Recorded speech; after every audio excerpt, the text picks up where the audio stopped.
Kasus bayi nyaris tertukar di Rumah Sakit Hasan Sadikin Bandung kembali memicu sorotan setelah Kementerian Kesehatan menyebut insiden tersebut terjadi karena kelalaian tenaga kesehatan.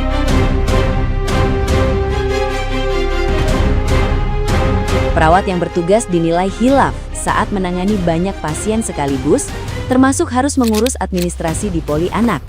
Situasi itu disebut memengaruhi fokus kerja hingga terjadi kesalahan dalam proses penyerahan bayi kepada keluarga. Meski sempat memicu kekhawatiran publik, Kemenkes menegaskan tidak ada unsur kriminal dalam peristiwa tersebut.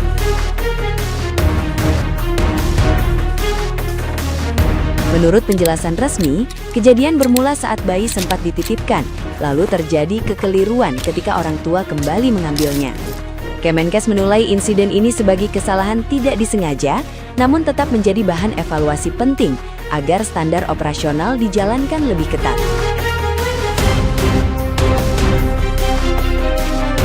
Pihak rumah sakit pun telah menonaktifkan sementara perawat terkait dan melakukan pembinaan internal.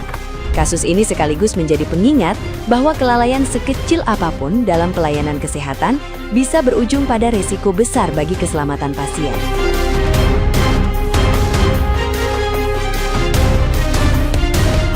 Nah, gimana nih menurut netizen yang terhormat? Silahkan berkomentar ya.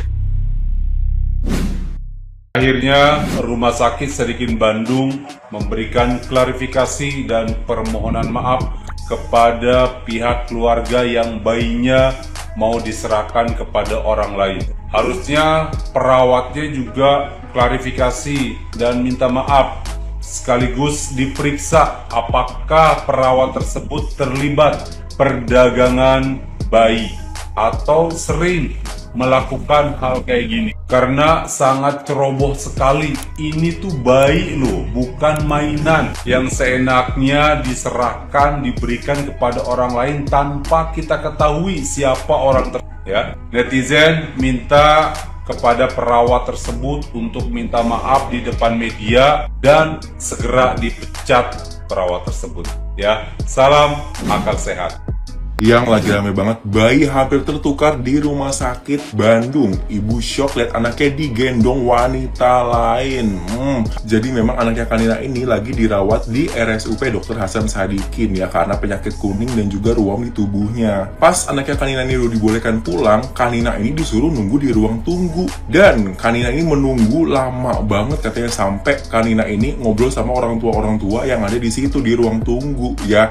Karena saking lamanya, perasaan Kanina sebagai ibu nggak enak nih, ya kan? Dia langsung ngecek lagi ke ruang bayi, ruang perawatan bayi ya. Pas nyampe di perawatan bayi, Kanina ini shock banget. Anaknya itu udah digendong sama wanita lain.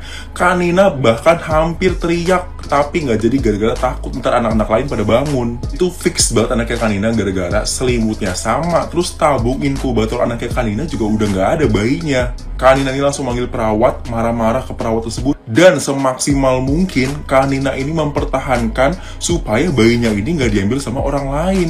Perawatnya pun minta maaf, dan kalian tahu alasannya apa? Alasannya karena ketika Kanina ini dipanggil, Kanina nggak datang-datang ke ruang perawatan bayi. Sebelum Kanina ini memviralkan kejadian ini ya, pihak rumah sakit itu cuma ngirim chat lewat WhatsApp minta maaf ya, menurut Kanina. Nah, ini setelah ini gue bakal rangkumin POV dari rumah sakit. Setelah kejadian ini viral, pihak rumah sakit pun telah menyampaikan permintaan maaf secara terbuka dan juga permintaan maaf langsung kepada Kanina, dan mengaku akan mengevaluasi dan juga meningkatkan pelayanan rumah sakit tersebut. Segitu aja rangkuman dari gue, menurut kalian gimana? Kalian udah nonton YouTube-nya KDM. Kemarin kan ada kasus viral Ibu Nina Saleha yang anaknya mau dibawa kabur itu di Rumah Sakit Hasan Sadikin, kan masuk ke YouTube-nya tuh. Di situ ada pihak rumah sakit dari Hasan Sadikinnya diwawancara. Siapa katanya pelakunya, itu si perawatnya.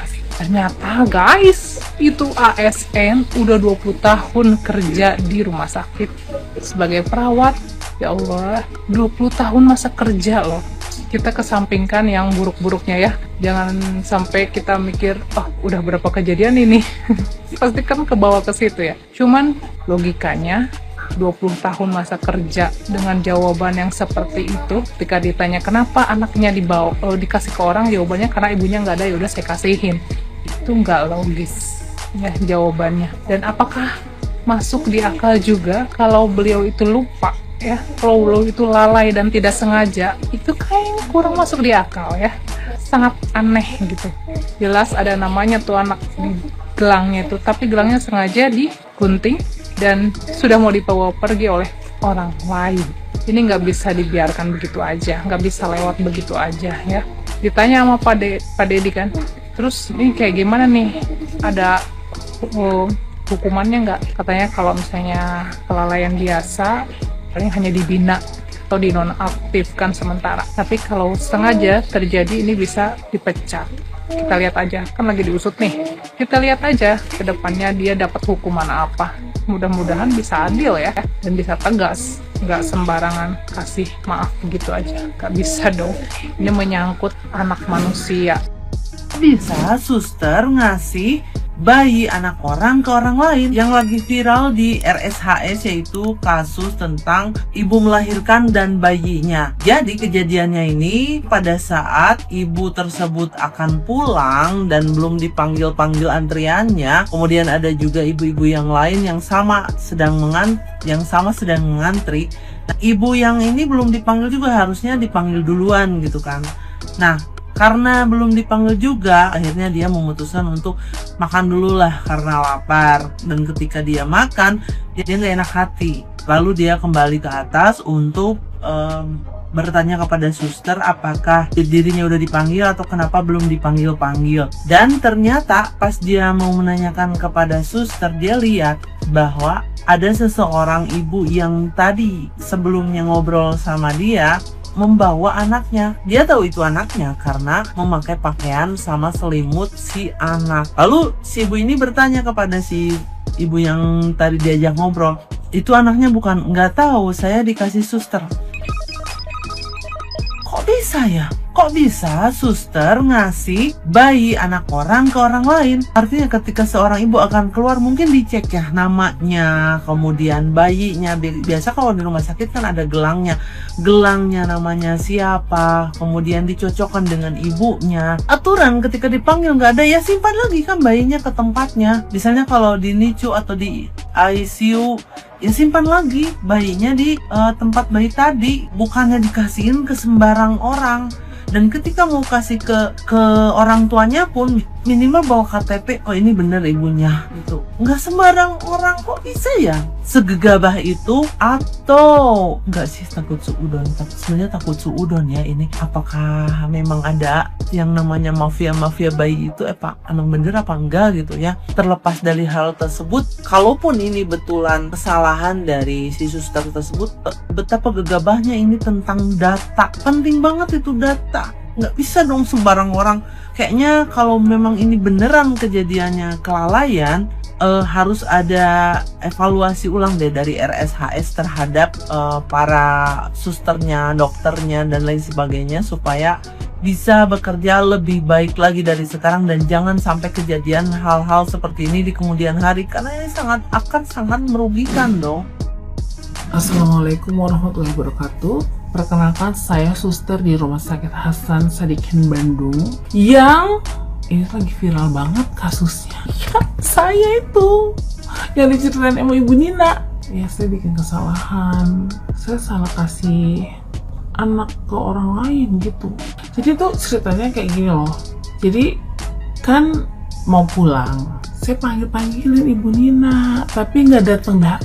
Terus tiba-tiba ada orang yang ya mbak gitu, kayak ya mbak iya gitu, mana anak saya gitu.